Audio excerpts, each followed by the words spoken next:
તો કલકત્તામાં મહિલા તબીબ સાથે રેપ વિથ મર્ડરથી રોષ જોવા મળી રહ્યો છે ચારે તરફ। ત્યારે અમદાવાદના પાલડીમાં પણ સ્થાનિકોએ કેન્ડલ માર્ચ યોજી હતી। મોટી સંખ્યામાં સ્થાનિકો કેન્ડલ માર્ચમાં જોડાયા હતા। ઓટીટી પર રજૂ થતા ચલચિત્રો પર અંકુશ લગાવવા પણ માંગ ઉઠી છે। કેટલાક ઓટીટી પ્લેટફોર્મ બંધ કરવા પણ રજૂઆત કરાઈ છે। બંગાળની અંદર 31 વર્ષની ટ્રેની ડોક્ટર અને 2 વર્ષની નાની દીકરી ઉપર મેરઠમાં ભારતભરમાં આવી અનેક જગ્યાઓએ બહેન દીકરીઓ પર જે પ્રકારના અત્યાચાર થઈ રહ્યા છે, નિર્મમ હત્યા થઈ રહી છે, તેમની લાજ લૂંટી રહ્યા છે, તેમના સીલને ચૂથી રહ્યા છે, એ તત્વોની સામે ભારતભરમાં વિરાટ જનાક્રોશ છે।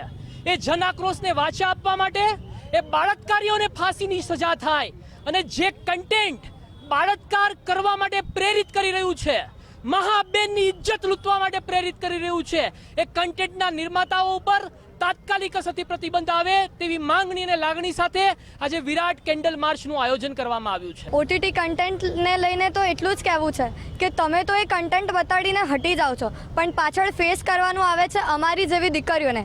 2 વર્ષની દીકરી જેના પર રેપ થાય છે, જે કદાચ બોલતા માંડ શીખી છે, એવી દીકરીને લઈને તમે રેપ કરો છો, તો પ્લીઝ આના ઉપર તાત્કાલિક કોઈક ને કોઈક સોલ્યુશન્સ લાવો। આ ઓટીટી કન્ટેન્ટ જેમ ટીવી અને સિનેમામાં જેમ રેગ્યુલેશન્સ છે, તો વી રિક્વેસ્ટ યુ કે પ્લીઝ આવા કોઈક રેગ્યુલેશન્સ ઓટીટી પ્લેટફોર્મ પર લાવો, જેનાથી અમારું ફ્યુચર સેફ થઈ શકે।